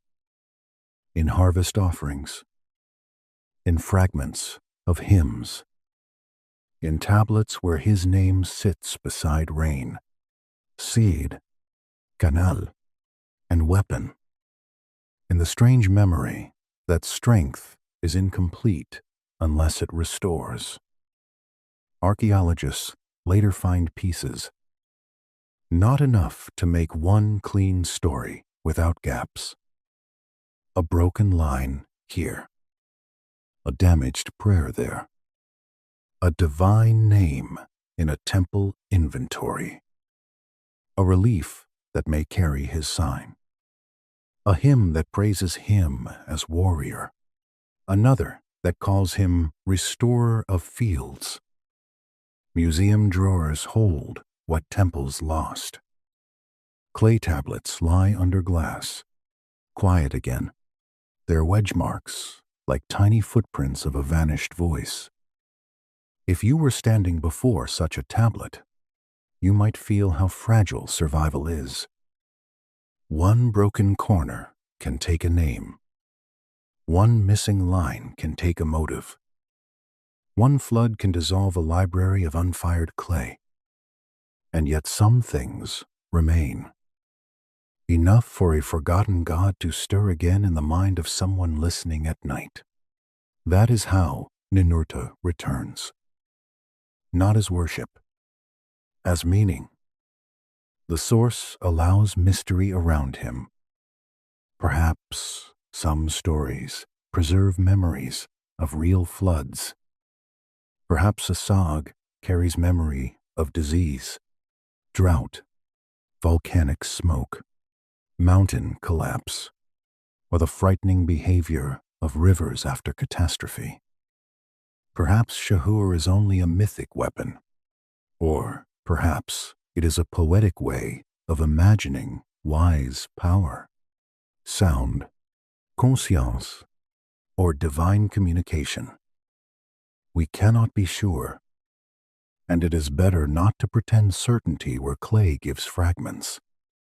But the lesson is steady. Ninurta restores what trembles. He does not simply save once. He teaches the saved world how to live afterward. That is harder.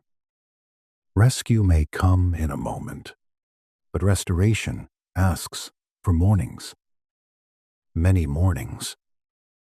Silt cleared, bricks shaped, seed sorted, arguments settled, children fed, water checked, tools repaired, songs remembered. A civilization is not only founded, it is maintained. Late in the source, the myth softens into an almost village-sized truth. The great god no longer needs to appear with storm at his back. He can come in disguise, as an old traveler, as a quiet helper, as a nameless one who kneels beside dry ground and begins to dig. Imagine that. A village after a hard season. The canal has failed. The river changed its course after the last storm. The elders are tired. The young are angry.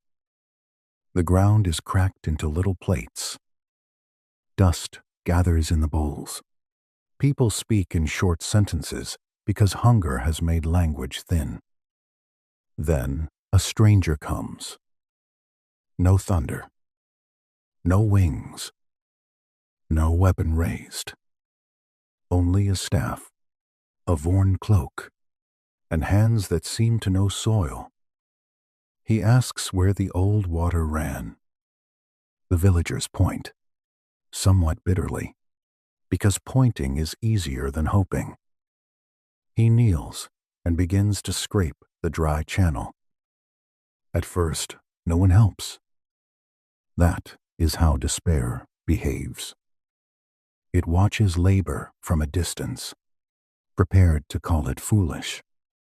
After a while, a child joins him. Then one woman. Then two men. Then an elder who mutters that the whole thing will fail but brings a shovel anyway, because elders are sometimes generous in disguise. They dig. The sun moves. Dust sticks to sweat. The channel deepens. A stone is lifted, and beneath it, the earth is dark. Another stone is moved. Then water appears. Not a flood. Not a miracle shaped like a spectacle. Just a thin line. A glimmer. A thread of silver pushing through the loosened ground. It gathers. It runs. It finds the old path, then the new one, and the village goes quiet in the way people go quiet when hope arrives too gently to interrupt. The stranger leaves before anyone can honor him properly. Of course he does. That is how quiet guardians work in stories. They arrive when needed, do the work, and step away before praise can turn into a cage. Maybe it was Ninurta. Maybe it was only a human who had learned Ninurta's lesson. By then, perhaps, there is not much difference. The god has become a pattern inside people, a way of acting, a refusal to let ruin have the last word. That may be the deepest survival of any myth. Not temples, not statues, not even names. The action continues. Someone rebuilds. Someone carries seed. Someone listens before striking. Someone chooses the hard patience of repair. The fire beside us is almost gone now. The room is soft at the edges. Outside, Wherever you are, the night holds its own weather. Perhaps it is raining. Perhaps it is still. Perhaps there is only the quiet hum of modern walls and the far sound of a world still turning. Think of Ninurta one last time, not as a shining conqueror, not as a god demanding fear, but as the figure in the mud after flood, in the ash after mountain fire, beside the canal when water has lost its way. A guardian who understood that strength is not the opposite of gentleness. Strength is what gentleness sometimes needs in order to survive. The old tablets may crumble, the temples may fall. Names may change until even gods become difficult to recognize. But care remains. The fierce, protective kind that keeps going after the storm has passed. The kind that clears a channel. The kind that holds back anger long enough to listen. The kind that plants even when memory still smells of water and smoke. That is why his story still breathes. Because every life has floods. Every heart has mountains where old grief sleeps. Every world, large or small, needs someone willing to keep balance without applause. The rivers of Sumer are far away now. The cities lie under layers of time. The languages that praised him have become museum hush and scholarly care. Yet the moon above those old floodplains is the same moon that may be touching your window tonight. The stars that Sumerians thought were divine still move in their patient paths. Thunder still rolls over fields. Rain still makes dust smell alive. Somewhere in that sound, the forgotten warrior walks without needing his name spoken. Not loud, not triumphant, steady, like distant thunder that has learned to become rain. Let the storm pass.